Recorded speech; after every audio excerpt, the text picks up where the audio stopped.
Siz hozirgacha noto'g'ri pampers taqqan bo'lishingiz mumkin. Hozir sizlarga to'g'ri pampers taqishni o'rgataman. Pampersimizni olganda darhol shu holatda taqish mumkin emas. Sababi bu juda ham chetlari qattiq holatda bo'ladi. Uni birinchi ochib olamiz, cho'zamiz, chetlarini ishqalab olamiz. Cho'z sohasiga to'g'ri keladigan joylarni ishqalab yumshatib olamiz. Ochib, hamma joyini tekislab, to'liq ochib olganimizdan keyin bu yumshoq holatga keladi. Pampers taqayotganda ko'pchilik onalar qiladigan xato ikkita oyog'ini ko'tarib, ushab shunaqa ko'tarishadi, pampersni tiqishadi. Bu holatda displaziyasi bor bolalarga oyoq chiqish holatlari kuzatilishi mumkin. Pampersni eng to'g'ri taqish usuli bolani o'nggi holatiga o'giramiz va pampersimizni taqamiz. Pampersni juda ham siqib va juda ham bo'sh taqish mumkin emas. Bolaning qorin aylanasiga moslab taqish kerak.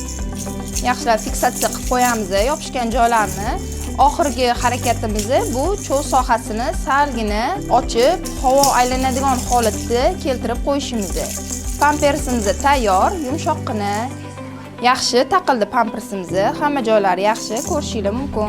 Pampers to'liq taqilib bo'lgandan keyin oxiri qo'limizning ikki yonidan kirg'izib, ozgina to'g'rilab havo aylanishi uchun moslab qo'yamiz. Bu videoni bolasi pampers taqadigan onajonlarga yuborib qo'yamiz.